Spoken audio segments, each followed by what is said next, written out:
the altered life.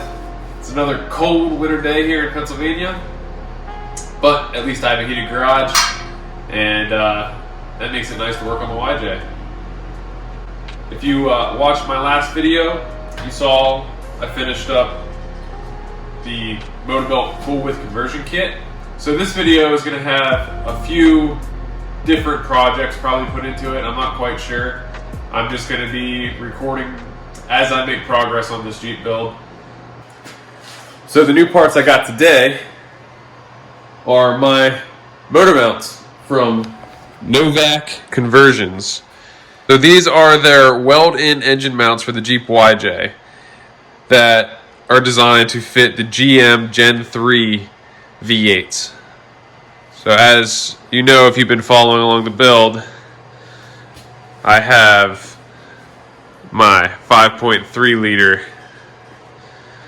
LS, and originally I was planning on using the 4L60, but I got a good deal on a Turbo 400, so when I ordered my motor mounts here, I also ordered the adapter for the Turbo 400 to mate to my transfer case. So that'll be coming up in a future video, but for now we're going to start this video off by getting these installed.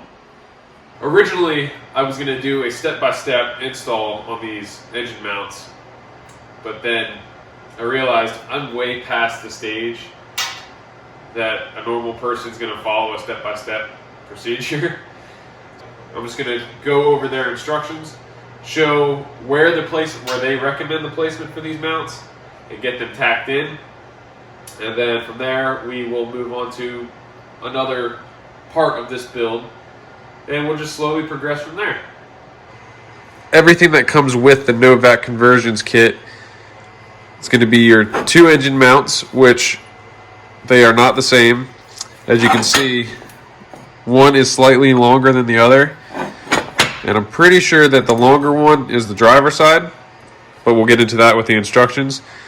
They provide your engine plates with bushings and hardware, and then your hardware to mount your engine plates to the motor, and then awesome colored instructions that cover all the information that you should need when doing a V8 swap to your Jeep YJ.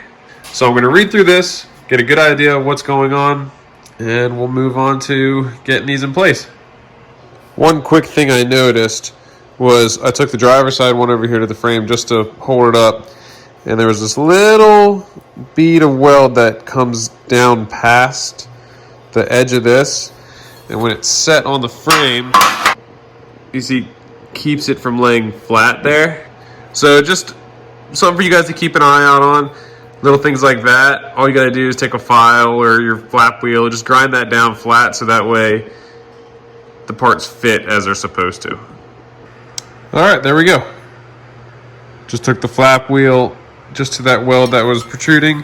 And now, when we lay it against, it sits flush across the frame all the way through there. So now we won't have it off a bit, which could, I don't know, potentially affect anything on our drive line. It only took a couple seconds, so might as well do it right. As per the instructions, our measurement is going to be 29 1/8, measured from the back of our round cross member to the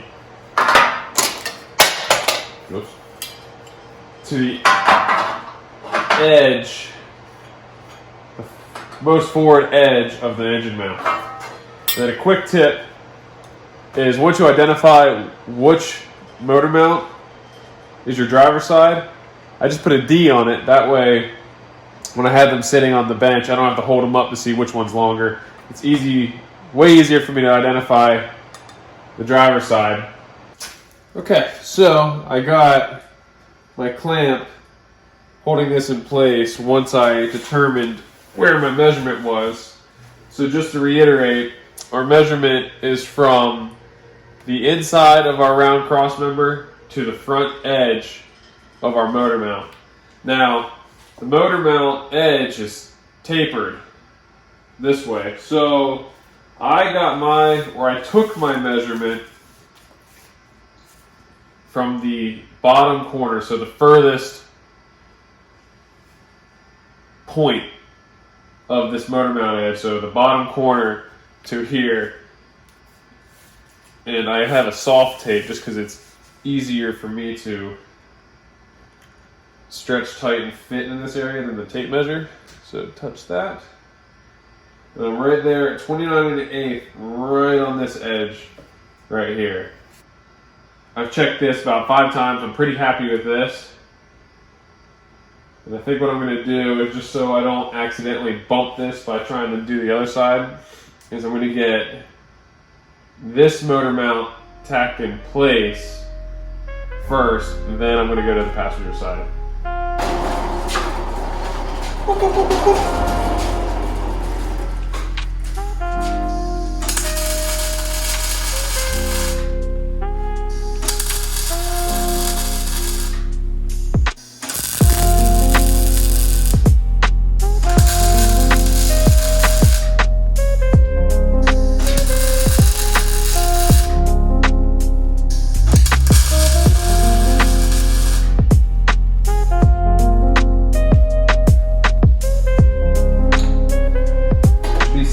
Good tacks.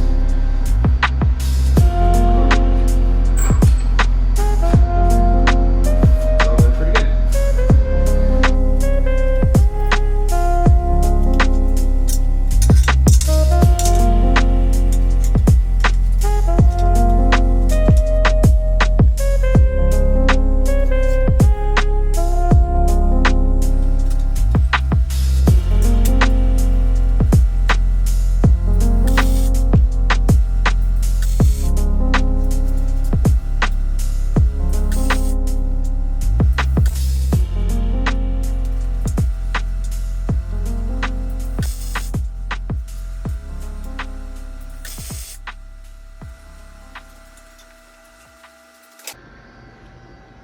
Do you guys ever second guess yourself because something just seemed too easy? But I double checked the measurements and everything looks good to go. Both of them measure 29 1/8 from inside to inside, inside to inside. And then I tacked each one in 6 places. So top and bottom, edge to edge, and top and bottom on both engine mounts. So they're tacked in 6 places, which should be plenty strong to actually hold the weight of the motor, trans, and transfer case.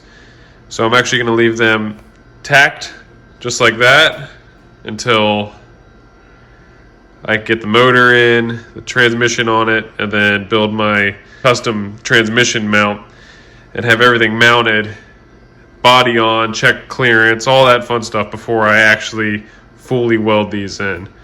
So it'll probably be a little bit until those get welded. But for at least getting the motor mounts in the frame, that's where we're at. I think it looks good. What do you think, Luna? You don't care.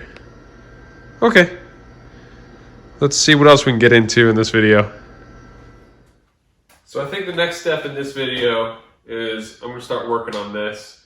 I got to strip the accessories off the front. Going to get some of the unnecessary stuff.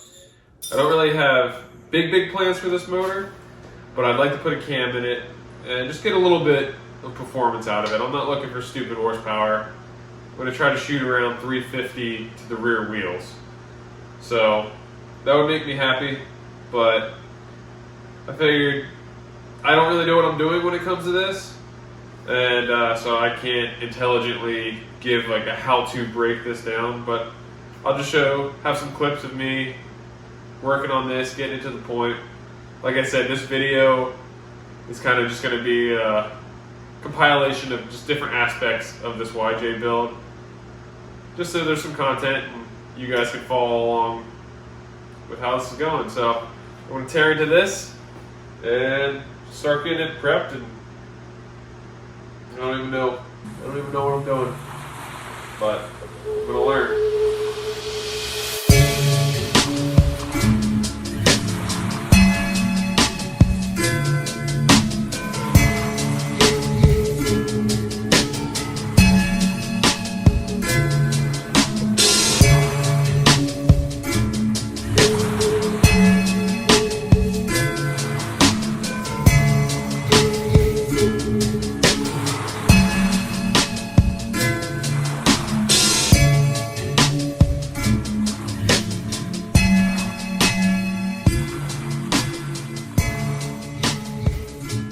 All right, well, that actually wasn't too painful. The only issues I had was I knew that the rear exhaust manifold bolts on both sides were snapped, but the front one, as soon as I put torque on it, let's see if I can get this. As soon as I put torque on it, the front one broke. Same with this side, but luckily this one broke with a good chunk of the stud out, so that one shouldn't be too hateful. The other three, that's gonna suck. I'm gonna work on getting those studs out and then degrease. Fun.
My camera decided not to record the first two, so I didn't get those two removed on film, but same process as these. I just had to build the weld a little bit on the stud since it was recessed in there, so I put a tack, and it was enough for me to get the nut on and then just fill in the nut, and it worked for all four. And then I started cleaning up this head. So it looks a little better. Still a lot more to go, but I got to do this one now. Alrighty, I think I'm going to call it a day, but it was a productive day. We got the motor mounts tacked in, and we got the motor broken down a bit and cleaned up. I still got a bunch more cleaning to do. But for now, not too bad compared to the dirty, greasy mess that it was. But I'll take it. One last look at the motor mounts from this morning. They look good. I still have to do a lot more to the motor, but I didn't get my Turbo 400. I didn't get my transfer case all bolted together. But still, the axles, these JL Rubicon axles, I have to start stripping all the brackets off, getting them ready. Oh, there's Lauren.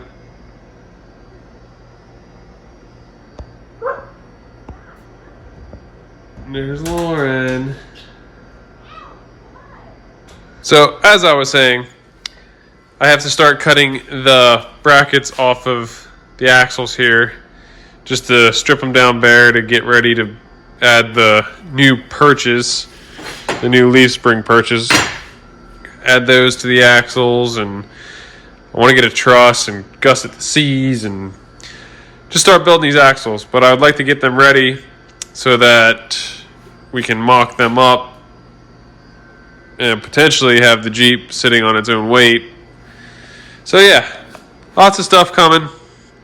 A lot of work. So I'm going to videotape what I can or when I can and just keep this project going. Alright, well, until then, I will see you guys shortly. Alright, bye. Good morning, everyone. Back down in the garage for another day of YJ work. Don't quite know what I'm getting into today, but we're gonna figure something out. See right here, I made myself a axle stand / cart. It was an old cart from work that they were gonna throw out into the dumpster, so I took it and modified it to hopefully hold these axles.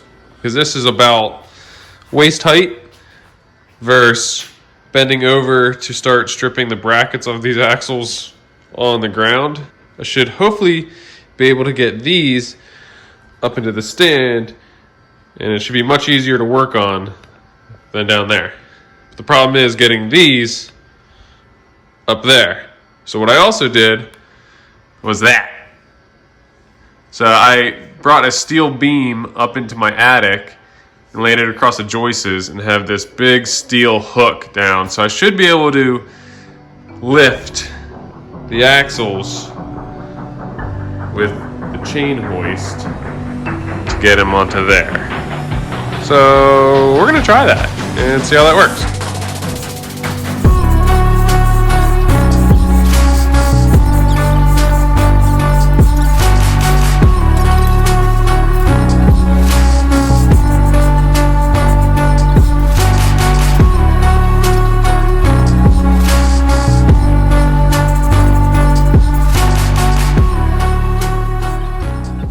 Well, after struggling to get it on the stand, there it is.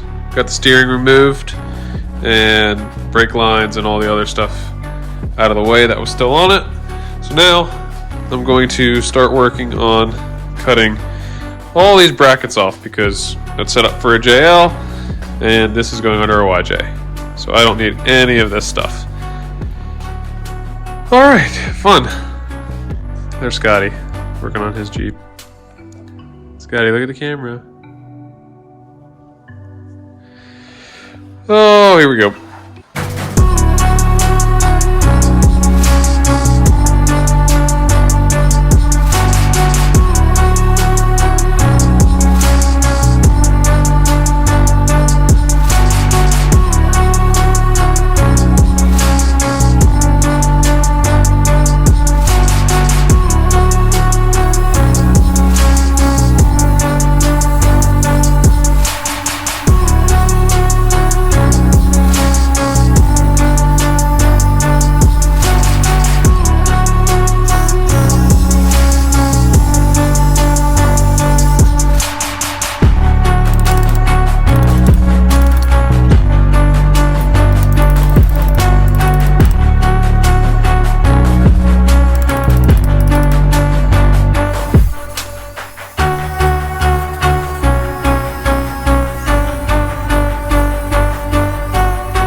There it is.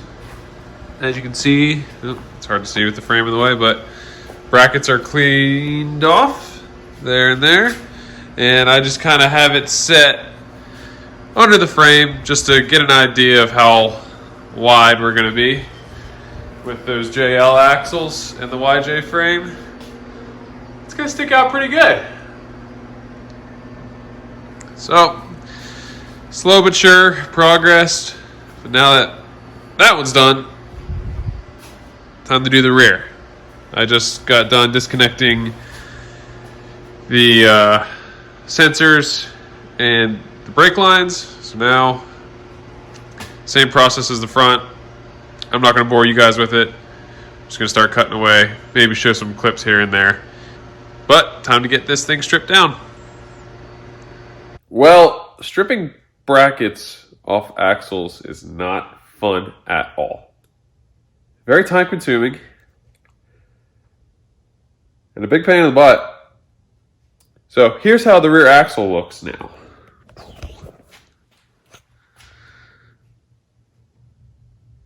So I got the brackets cut off.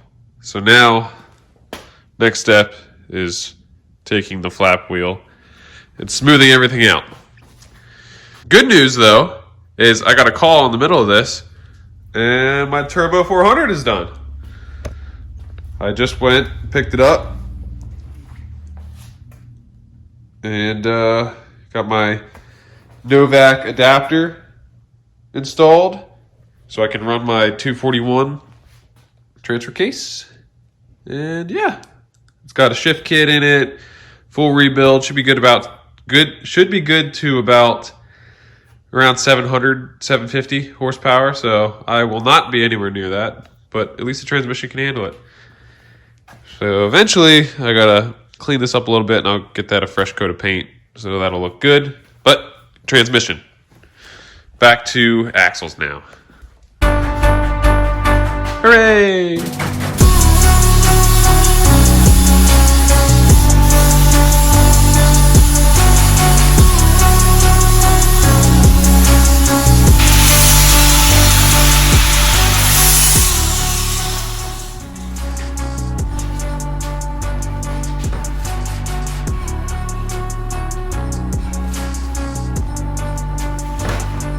Finally! Axles are done. Okay. I wanted to spare you guys the long, tedious, drawn-out process of cutting off the brackets and cleaning the axles, because this video is already getting a little long for what it is. There's nothing super exciting in it. So, I finished the rear axle, finished the front axle, and I placed both axles under the frame so we can get an idea of where our wheelbase is going to be. And there's the front axle under the frame with the leaf springs kind of just mocked up. And here's the rear. So with the rear, I don't have my spring hangers, I don't think, quite in the right location. I just did a quick measurement, tacked them in place just so I could get the leaves hung and figure out where the center pin's going to sit, just so I can get a rough idea where the axle is going to be. So there you can see the rear axle is stripped completely clean, and it looks pretty good. But if that's the angle, I think that's too far in, even with no weight on it. So I may have to bring those back just a little bit. That's for another day. But there's the rear axle, and I think it looks pretty good. I took a quick measurement from the center of the hub to the center of the hub, and it's right at 102 inches. So the stock YJ wheelbase is 93 1/4, I think. So I've just shy of a 10-inch stretch with both the front kit and the rear kit. Pretty happy with that. Now, hopefully, when I have to move these to the final position, maybe I can get that extra inch or so out of it and maybe get a total of a 10-inch stretch between this whole setup. Well, I think I'm going to end the video here. I know it was a little long because I kind of incorporated multiple projects between tacking in the motor mounts, stripping the front and rear axle, and starting to tear down the motor there. But I'm curious to know what you guys want to see, whether it be a little bit longer content like this, or should I focus on making individual videos for the little projects I do, such as a video dedicated only to stripping the axles or only to working on the motor. So I'm curious. So head down to the comments below. Let me know what you want to see and what you'd like me to maybe do in the future. As always, if you like this video, give it a thumbs up. If you want to see more of this YJ project, go ahead and hit that subscribe button. And hopefully on the next video, we'll be getting into a little bit more with the motor, that new trans, and hopefully I'll learn what I'm doing and figure this stuff out. But again, thank you for watching The Altered Life. We'll see you next time.